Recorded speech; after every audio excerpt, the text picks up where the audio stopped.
இயேசுவில் எனது அன்பிற்குரியவர்களே, உங்களுக்கு என்னுடைய இதயம் கனிந்த வாழ்த்துக்கள். வணக்கம். அன்பானவர்களே, இன்றைய நற்செய்தி பகுதி மத்தேயு நற்செய்தி 17வது அதிகாரம் 10-13 முடிய. இயேசுவும் சீடர்களும் மலையிலிருந்து இறங்கி வந்தபோது சீடர்கள் அவரிடம், எலியாதான் முதலில் வரவேண்டும் என்று மறைநூல் அறிஞர்கள் கூறுகிறார்களே, அது எப்படி என்று கேட்டார்கள். அவர் மறுமொழியாக, எலியா வந்து எல்லாவற்றையும் சீர்படுத்த போகிறார் என்று கூறுவது உண்மையே. ஆனால் நான் உங்களுக்கு சொல்லுகிறேன், எலியா ஏற்கனவே வந்துவிட்டார். அவரை மக்கள் கண்டுணரவில்லை. மாறாக தாங்கள் விரும்பியவாறெல்லாம் அவருக்கு செய்தார்கள். அவ்வாறே மானிட மகனையும் அவர்கள் துன்புறுத்துவார்கள் என்றார். திருமுழுக்கு யோவானை பற்றியே அவர் தங்களோடு பேசினார் என்பதை அப்பொழுது சீடர்கள் புரிந்து கொண்டார்கள். அன்பானவர்களே, இன்னாரு வந்தாதான் எனக்கு இது நடக்கும், இந்த மாதிரி செய்தாதான் எனக்கு இதை சாதிக்க முடியும், இப்படி நடந்தால்தான் என் வாழ்க்கையில முன்னேறுவேன், நான் காவி உடுத்தி ஜெபமாலை போட்டு ஒரு குறிப்பிட்ட திருத்தலத்துக்கு தவறாம போனாதான் என்ன நடக்கும், நோன்பு இருந்தாதான் இது நடக்கும், இந்த சும்மா அந்த விளையாட்டெல்லாம் நம்மள்கிட்ட அறவே ஒழியணும்னு நான் நினைக்கிறேன். நானும் பக்தி முயற்சிகளிலே ஈடுபடுகிறவன் தான், நானும் நோன்பு இருக்கிறவன் தான், நானும் யாத்திரை போக வேண்டும் என்று ஆசைப்படுகிறவன், சில வேளைகளிலே அவ்வாறே செய்கிறேன் கூட. ஆனால் கடவுள் உனக்கு என்ன சொல்லுகிறார்?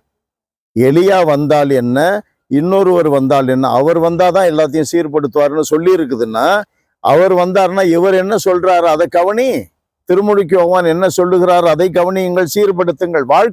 நாம் வாழ்க்கையை சீர்படுத்துவதுதான் முக்கியமே ஒழிய வருகிறவர்கள் என்ன சொல்லுவார்கள், என்ன செய்வார்கள் என்பது முக்கியம் அல்ல. வருகிறவர்கள் வழியாக, எலியா வழியாக கடவுள் எச்சரித்தார், கடவுள் வழிகாட்டினார். திருமுழுக்கு யோவான் வழியாக எச்சரித்தார், கடவுள் வழி நடத்தினார். அதுபோல எல்லா இறைவாக்கினர்கள், எல்லா தலைவர்கள் வழியாக, எல்லா இறைவாக்கினர் வழியாக கடவுள் வழி நடத்துகிறார். இறைவாக்கினரை சார்ந்ததா என்னுடைய வாழ்வு? அவர் வழியாக கடவுள் பேசுவதுதான் என்னுடைய வாழ்வாக இருக்க வேண்டும். அவர் வழியாக கடவுள் எனக்கு வெளிப்படுத்துவதுதான் முக்கியம்.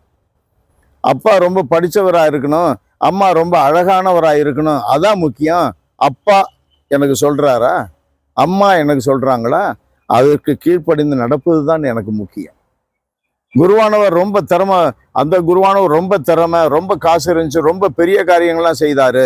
இந்த குருவானவர் அப்படி இல்லை, சும்மா சொதப்புறாரு, அப்படி அது முக்கியம் அல்ல. அவர்கள் வழியாக கடவுள் திருப்பலி நிறைவேற்றுகிறாரா? அவர் வழியாக நம்மை ஆசீர்வதிக்கிறாரா? அவர் ஜபத்தின் வழியாக கடவுள் நம்மை அவர் ஏற்றுக்கொள்ளுகிறாரா, மன்னிக்கிறாரா? அருட்சாதனம் பாவ அறிக்கை வழியாக நமக்கு மன்னிப்பு கொடுக்கிறாரா? அந்த அருட்சாதனம் முக்கியம், அந்த ஊழியங்கள் முக்கியம், அவைகளை பயன்படுத்தி கொள்வது முக்கியம்.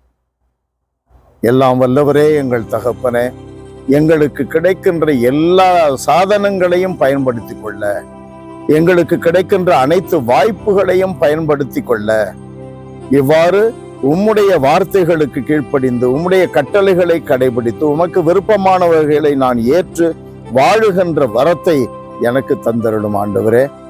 இதனால் என்னுடைய வாழ்விலே என்னுடைய வார்த்தைகளும் செயல்களும் உம்மை அறிவிக்கின்றவனையாக, உம்மை மகிமைப்படுத்துகின்றவனையாக ஆண்டவரே எப்பொழுதும் இருக்க நீர் தயவு கூர்வீராக. இயேசுவின் நாமத்தில் ஜெபிக்கிறோம் பிதாவே. ஆமென், ஆமென்.